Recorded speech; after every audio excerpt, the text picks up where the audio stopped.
তো এখন এই ব্যাপার হচ্ছে যে এগুলির মধ্যে করা মানে এটাও নির্যাতন। অথচ আমাদের মুসলমান এখানে হিন্দু যারা আছে তারা বলে বঞ্চিত হচ্ছে, আমরা এটা হচ্ছে সেটা হচ্ছে। ওখানে একটা মুসলমান যদি তার ডিগ্রি নিতে হয় তাহলে সে আবেদন করতে হবে।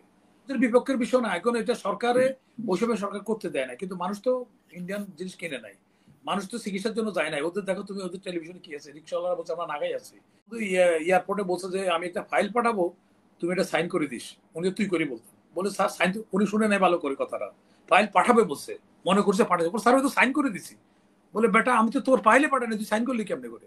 যে ওয়াকফটা কি, ওয়াকফ হলো, মনে করো আমার 100 বিঘা জমি আছে, যেমন আমার নিজেরও ওয়াকফ আমরা স্টেট করে দিচ্ছি, আমার পৈতৃক সম্পত্তিটা আমি ওয়াকফ করে একটা দিচ্ছি, সম্পত্তিটা আমার, আমি ওটার একটা মোতোয়ালি নিয়োগ করে দেবো, এটা নীতিমালা নিয়োগ করে দেবো, এটা সম্পূর্ণ যেহেতু আমার ব্যক্তিগত সম্পত্তি, আমি জনকল্যাণের জিনিসটা ব্যবহার করবো। তো জনগণ, আমাদের সরকারের একটা ওয়াকফ স্টেট আছে, এই যে ধরনের গুলি তারা একটা নিয়ন্ত্রণ নীতিমালাগুলি তারা দেয়।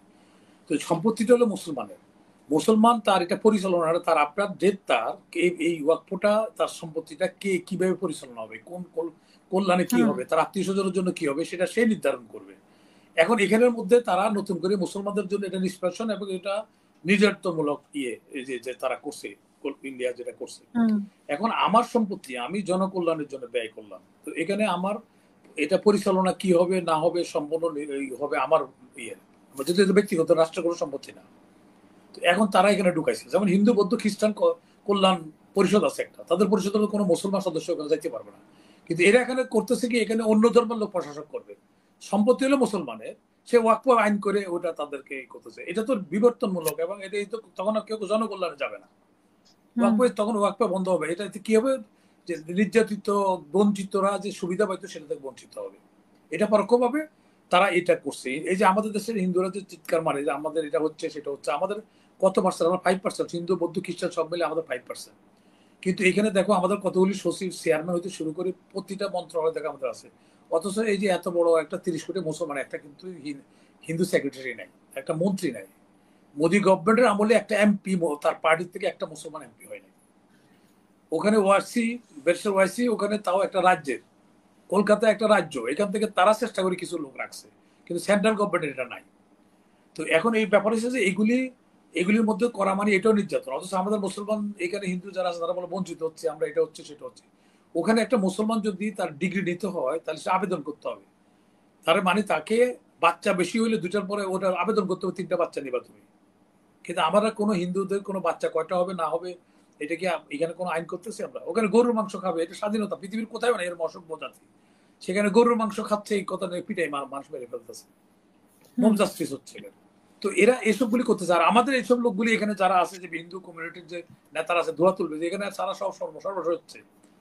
সর্বনাশ থাকো কেন ভাই, ওখানে যাও কেন, যেখানে আরাম পাও এখানে যাও, তো যাচ্ছ না তোমরা।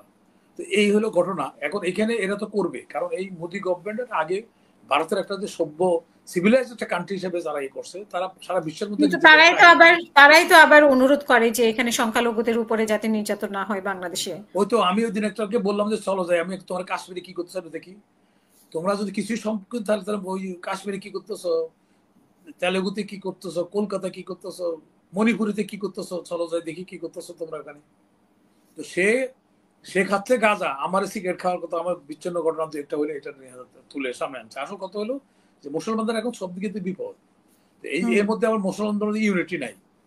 এই যে ইসরায়েলকে আমরা যেহেতু সরাসরি যুদ্ধ অস্ত্রতে আমরা পাবো না, বিজ্ঞানে আমরা পারবো না, কিন্তু অর্থনৈতিক যুদ্ধ তো আমরা ডিক্লেয়ার করে দিতে পারবো। ওদের সকল মুসলিম কান্ট্রি, এতগুলি লোক সারা বিশ্বে, এরাও যদি ওদের করে দিতে, তাহলে তো কোথায় মার্কেটিং করবে তারা?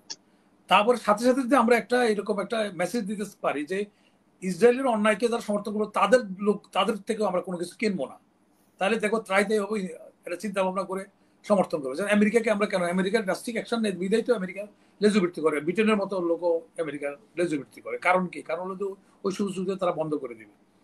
তো এখন এই যেটা আমি এর আগে বলছিলাম, তোমার অনুষ্ঠানে বলছিলাম যে আমাদের কিছু, কিন্তু সে আমেরিকার বিপক্ষে কি আমরা আসলে যেতে পারবো কিনা, যে আমেরিকার, না আমরা আমেরিকার পক্ষে বিপক্ষের বিষয় না, এখন এটা আমরা সরকারের যেখানে কিছু না। ভারতের বিপক্ষে যেতে পারি না, সেখানে আমেরিকার না না বিপক্ষে। আমরা ভারতের বিপক্ষের বিষয় না, এখন এটা সরকারে ওইসবে সরকার করতে দেয় না, কিন্তু মানুষ তো ইন্ডিয়ান জিনিস কিনে নাই, মানুষ তো চিকিৎসার জন্য যায় নাই। ওদের দেখো তুমি, ওদের টেলিভিশনে কি আছে, রিক্সাওয়ালারা বলছে আমরা নাগাই আছি, ট্যাক্সি কেবালারা ভাড়া পাচ্ছে না, হাসপাতালগুলি চলতেছে না। আমাদের এখানে ঈদের সময় হাজার হাজার কোটি টাকা লেহেঙ্গা ফেহেঙ্গা এইসবগুলি আসে, তারা আগে এটা সিনেমার এর মধ্যে ছেড়ে দিয়ে আমাদের বাচ্চারা তুমি দেখছো আমাদের দেশের ওই লেহেঙ্গার জন্য আত্মহত্যা করছে, এরকম এরকম ঘটনা তো ঘটছে আমাদের এখানে। ওই হুম মনস্তাত্ত্বিক একটা ইয়ে করে দেয় তারা, সাইকোলজিক্যাল একটা ইয়ে করে দেয়, এগুলি আগে পসারে পসার, যেমন পচা সাবানের তুমি পসার করলে দেখো পচা সাবান নাম হচ্ছে পচা সাবান, কিন্তু এটা বেশি চলতেছে, পসারে পসার হচ্ছে। তো ওরা কিন্তু ওদের অ্যাডভার্টাইজমেন্টের ব্যাপারে আর গুজবের ব্যাপারে ওদের চেয়ে সারা বিশ্বের মধ্যে তারা চ্যাম্পিয়ন। তো এখন আমাদের যদি দেশপ্রেম থাকে, আমাদের এখানে রাজনীতি নেতৃত্বরা যদি এটা করে যে আমরা ওটা যখন পারবো না, তাহলে আমার কৌশল কি, আমি সার্ভাইভ করতে গেলে কি করতে হবে আমার? অনেক সময় ডাকাতের আল্লাহ বলে গেলে বা গোলাগুলির মধ্যে পড়ে মানে মাথাটা লুকাইয়া কোনো রকম অক্সিজেন নিয়ে বাঁচতে থাকে পানির মধ্যে যায়। তো এখন আমাদের যে এই যে চতুর্দিকে আমাদের সারাশি আক্রমণ হচ্ছে মুসলমানদের উপর, তাহলে আমাদের মুসলমানদের বাঁচার উপায়টা কি? তো সেইখানে আমাদের যা সমর্থ আছে সেই সমর্থ নিয়ে তো আমরা আগাইতে হবে। তাহলে আমাদের সমর্থ কি আছে? অর্থনৈতিক ওয়ার, সাইকোলজিক্যাল ওয়ার, আমরা মুসলমানদের ইউনিটি, এগুলো তো আমাদের নিয়ে আসতে হবে সামনে, তাহলে আমরা সার্ভাইভ করতে পারবো। আর আমাদের কোরআনে বলা আছে যে এই সময়টুকু মুসলমানের বিপর্যয় সময়, আবার সারা বিশ্ব কন্ট্রোল করবে মুসলমান, মুসলমান নেতৃত্ব দিবে, ইমাম মাহাদি আসবে। এগুলো তো আমাদের আগে বহু আগে এই ঘটনাগুলি আমাদের কোরআনে কিন্তু বর্ণনা আছে। তো সেই জন্য আমাদের ওই কোরআন অনুসারে যদি আমরা প্রস্তুতি নিতে থাকি, বা এখন আমরা প্র্যাকটিক্যালি যেতে দেখতেছি, হ্যাঁ, মানুষের যখন একটা সমস্যা পড়ে যায় তুমি কি করো? তোমার ব্যক্তিগতভাবে চিন্তা করো। তোমার বাসায় যদি কেউ বলে, আশা বলে যে তোমার পানি থাকবে না আগামী 1 সপ্তাহ, তুমি কি করবা? গটি বাটি লোটা যা আছে সবগুলো ভরাট করে রাখবা। কি জন্য? তোমার আপদকালীন প্রস্তুতি থাকবে। তো মুসলমানদের আপদকালীন প্রস্তুতিটা কি, সেই ব্যাপারে আমাদের কোনো নেতা, আমরা অনেক নেতাই আমাদের মুসলমানদের মধ্যে আছে, আমরা আছে, আমাদের ইউনূস সাহেবও আছে। তো এইটার জন্য আমাদের জাতি এটা প্রস্তুত করে তুলে সরাসরি যুদ্ধ করার দরকার নাই, পরোক্ষ যুদ্ধ আমরা যাইতে পারি। কেন মনে করি না? কারণ এদের পলিসি কারো ব্যক্তি মানে কারোর সাথে, যার সাথে যার সম্পর্ক, যেমন কলিমুল্লাহ ভাইয়ের সাথে আমার খুব ভালো সম্পর্ক, এখন তুমি একটা কইয়া ওনার কি আমার থেকে সরাইতে পারবা? ওনার দীর্ঘদিনের থেকে আমার সাথে একটা সম্পর্ক, এবং উনি আমার সম্বন্ধে জানে।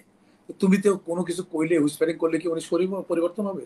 পরিবর্তন হবে না। আমাকে তুমি আরেকজনের বিরুদ্ধে মিছিল করো ওনার বিরুদ্ধে, আমি তো এটা যাবো না, আমি ওটা নিবই না, গ্রহণই করবো না। এমনও ঘটনা গেছে আমার একজনে, যেমন আমাদের স্পেশাল আমাদের এখন অ্যাসিস্ট্যান্ট হয়েছে মনির হায়দার একটা নিয়াজ সাহেব ডাক্তার একটা নিয়াজের ব্যাপারে বলতে গেছে। আমি বললাম, মনির সাহেব, আপনি থেকে শুনে আমি ডক্টর নিয়াজ সম্বন্ধে ধারণা নেই। এই যে আমাদের এখন বিশেষ সহকারী, আমি হুম শুনলামই না, সে টেলিফোন করে আমার বলে শুনেন না পাঠাবে, একটু শুনেন না। আমি শুনবোই না, আমি কলিম ওই নামে বললাম, আমি তোর উদাহরণ দিলাম। তাহলে এখন একটা হাসিনার সাথে তাদের একটা সম্পর্ক, কারণ হাসিনা হুম যে বেনিফিটটা দিছে, বাংলাদেশের কোনো একটা পাগল এই বেনিফিট দিতে পারে, নিজের রাষ্ট্র স্বার্থ জলাঞ্জলি দিয়ে এটা দিবে। তা তো এটা তো তাদের মনোব্যঞ্জনটা তো আছে। এখন তো আগে যা বলতো তাই করে দিত তারা, বলার আগে মোদি যা বলতো এর আগে এটা করে দিত। একবার আমি মহমুদুল্লাহকে বঙ্গবন্ধু এয়ারপোর্টে বলছে যে আমি একটা ফাইল পাঠাবো, তুমি এটা সাইন করে দিস। উনি তুই করি বলতেন, বলে স্যার সাইন, উনি শুনে নাই ভালো করে কথাটা, ফাইল পাঠাবে বলছে, মনে করছে পাঠাবে, স্যার আমি তো সাইন করে দিছি। বলে বেটা আমি তো তোর ফাইলে পাঠানি, তুই সাইন করলি কেমনে করে? হুম হ্যাঁ, তো ফাইল তো পাঠাবো, তারপরে মোহাম্মদুল্লাহ প্রেসিডেন্ট, হুম এই অবস্থা। এখন রাষ্ট্রপতি নাম্বার 1 ব্যক্তি, উনি আগে থাকবে, উনি ওই বঙ্গবন্ধুর আগে কোনোদিন ওই এয়ারপোর্টে যাইতেন না।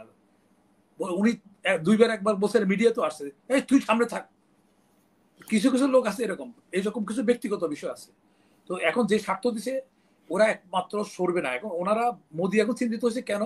যেহেতু আন্তর্জাতিক আদালতে হাসিনার বিরুদ্ধে মামলা হয়েছে, এটা কোনো হিসেবে একটা ভালো কাজ করছে, যেটা যেটা বলবে না যে পলিটিক্যাল প্রতিহিংসার জন্য তুমি করছো, যেটা আন্তর্জাতিক আদালতে মামলা হয়েছে, জাতিসংঘের তরফ থেকে বিভিন্ন তথ্য উপাত্ত চলে আসে, উনি যে খুন করছে এটা অনেকগুলি তথ্য উপাত্ত এসে গেছে। এখন মোদি তো সহযোগী হিসেবে এসে যাবে, তাহলে তার সমস্যা হবে, এবং আগামীতে সেই ইলেকশন উইন করবে না।